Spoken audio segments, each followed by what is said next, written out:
ஜானகீகாந்தஸ்மரணம் ஜெய ஜெய ராம ராம.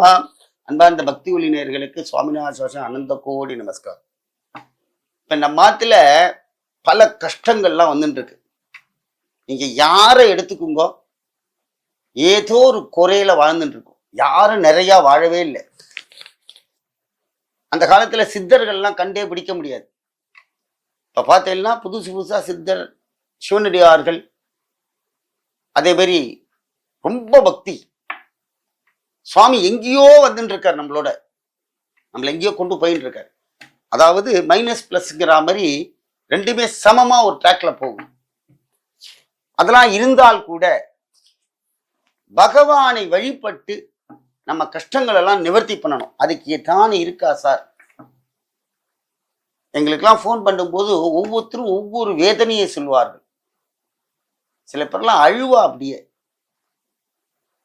அது எங்களால் ஒண்ணுமே பண்ண முடியாது. ஏன்னா நாங்களும் உங்களை போல ஒரு மனிதர்கள். சுவாமி எங்களுக்கு ஒரு பாக்கியத்தை கொடுக்குறா, நான் உங்களுக்கு சொல்றோம். என்ன பண்ணணும் அப்படின்னா, முதல்ல வீடை வாசனையா வச்சுக்குங்க.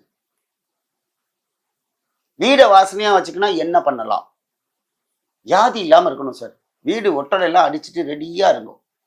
15 நாளைக்கு ஒரு வாட்டி ஒட்டடை அடிக்கணும். 10 நாளைக்கு ஒரு வாட்டி நீங்க தலகாணி உரைகள்லாம் நல்லா தூச்சி போட்டுக்கணும். இதெல்லாம் இருந்தால் கூட, ஆனா என் காலத்துல நாங்க என்னதான் சுத்தமா வச்சாலும் கஷ்டம் போல சார் அப்படின்னா, பச்சை கற்பூரம் இருக்கு பார்த்தீங்களா, அந்த பச்சை கற்பூரத்துக்கு மகா மகிமை. நீ பெருமாள் கோயில போய் பார்த்தீங்கன்னா 90% பச்சை கற்பூரம் தான் சுவாமி காப்பு. சிவாலயத்துல நீங்க கற்பூரம் கொடுத்தா விட நாங்க ஏத்திடுவோம். ஏன் இந்த பெருமாளுக்கு பச்சை கற்பூரம் அப்படின்னா, பெருமாள் எப்போதுமே வாசனையா இருக்கக்கூடியவர். அவருக்கு அந்த கஸ்தூரி திலகம் கூட கலையக்கூடாது. அழகா இருப்பார், சிரிச்சுட்டே இருப்பார். ஆனா இங்க சிவபெருமானோ அபிஷேக பிரியர். ஆனந்தமா அபிஷேகத்துலதான் அவருடைய அழகை பார்க்கலாம். அருத்ராசர் சொன்ன இல்லையா, நடராஜ பெருமானுடைய அபிஷேகத்துல நடராஜ பெருமான் முகம் மாறுவார். அதே போல இந்த பச்சை கற்பூரத்தை என்ன பண்றீங்க அப்படின்னா, முதல் விஷயம் என்னென்ன பண்ணால் எங்கெங்க என்னென்ன விலகும். பச்சை கற்பூரத்தை ஆத்த நீங்க தொடக்கிறீங்க பார்த்தீங்களா, கொஞ்சோண்டு ஜலத்துல போட்டு நல்லா பொடியாக்கிட்டு, முதல்ல நீங்க பின்னால அதெல்லாம் போடுவில்ல, அதெல்லாம் முடிச்சுட்டு கடைசியா வெறும் ஜலத்துல இந்த பச்சை கற்பூரத்தை நீங்க போட்டுட்டு நீங்க கொஞ்சோண்டு ஜவ்வாது போட்டு ஆத்த தொடச்சு பாருங்க.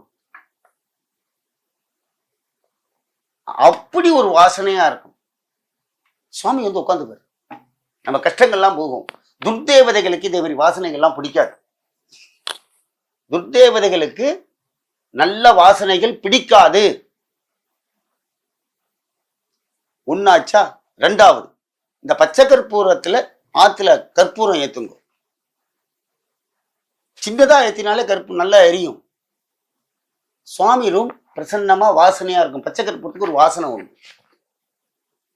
அடுத்ததாக ஆத்துல தீர்த்தம் வைக்கிறேன் பார்த்தீங்களா சுவாமிக்கு, அதுல 2 கிராம்பு, ஏலக்காய், பச்சை கற்பூரம் மூணுத்தையும் மிக்சியில போட்டு அரைச்சி நல்லா பொடியாக்கி டெய்லி அந்த ஜலத்துல அந்த போடுங்க. பச்சை கற்பூரம், ஏலக்காய், கிராம்பை போட்டு சுவாமிக்கு தீர்த்தம் காமிச்சிட்டு அந்த தீர்த்தத்தை நீங்க சாப்பிடுங்க. சரீரத்துல வியாதிகள்லாம் நிவர்த்தி ஆகும். அந்த ஆஸ்மாலாம் வராது, மூச்சுத்திணறலாம் வராது. அதான் கோவில்ல தீர்த்தம் பார்த்தீங்கன்னா, பெருமாள் கோவில்ல தீர்த்தம் கொடுப்பா. அந்த தீர்த்தத்துக்கு அவ்வளவு பவர். ஏன்னா அதுல கிராம்பு சக்தி நிறைய. பச்சை கற்பூரம் மட்டும் சொல்லக்கூடாது, கிராம்போடைய சக்தியும் அதிகம். அடுத்ததாக இந்த பச்சை கற்பூரத்தில் தீபாராதனை ஆத்துல பண்ணோம்னா ரொம்ப பவர்.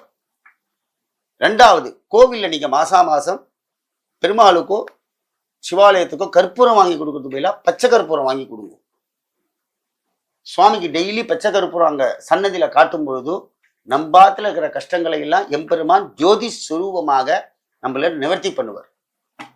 அதனால இந்த பச்சை கற்பூரத்தை ரொம்ப மகிமை ஜாஸ்தி. அடுத்ததாக இந்த பச்சை கற்பூரத்தை சில ஊர்ல பார்த்தீங்கன்னா அந்த அக்கார வடசல், அந்த சக்கரை பொங்கல் எல்லாம் லைட்டா போடுவான். வாசனை அவ்வளோ அழகா இருக்கும், டேஸ்டா இருக்கும், சுவாமி பிரசாதம். அடுத்ததாக இந்த பச்சை கற்பூரத்தை சுவாமிக்கு சந்தன அபிஷேகம் பண்ணுவா. அதுல ஜவ்வாது பச்சை கற்பூரத்தை நல்லா மிக்ஸ் பண்ணி சுவாமிக்கு சந்தனாதி அபிஷேகம் பண்ணும் பொழுது அந்த சுவாமிக்கே வாசனையா இருக்குமா. அந்த சந்தனத்தை நம்ம நெத்தியில விட்டோம்னா பெரிய தோஷங்கள்லாம் நிவர்த்தி ஆகும். சுவாமி நான் கோயிலுக்கு போக முடியல அப்படின்னா நீங்க சந்தனத்தை நல்லா அரைச்ச சந்தனமா வாங்கிங்கோ. அந்த மஞ்சள் சந்தனம்லாம் வேண்டாம், நல்ல சந்தன கலர் சந்தனம் இருக்கும்.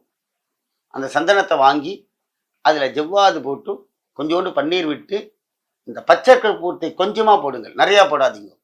பச்சை கற்பூரத்தை போட்டு கோவிலில் போய் சுவாமிகிட்ட வச்சு பெருமாள்கிட்டையோ இல்லை சிவன்கிட்டையோ கொண்டு வச்சு நீங்கள் ஆற்றுல டெய்லி அதை தடவிக்கிங்க பார்ப்போம். இந்த 2 புருவத்துக்கு இந்த நெத்திக்கிட்டக்க நீங்கள் தடவினீங்கன்னா ஆகர்ஷ சக்தி அதிகமாகும்.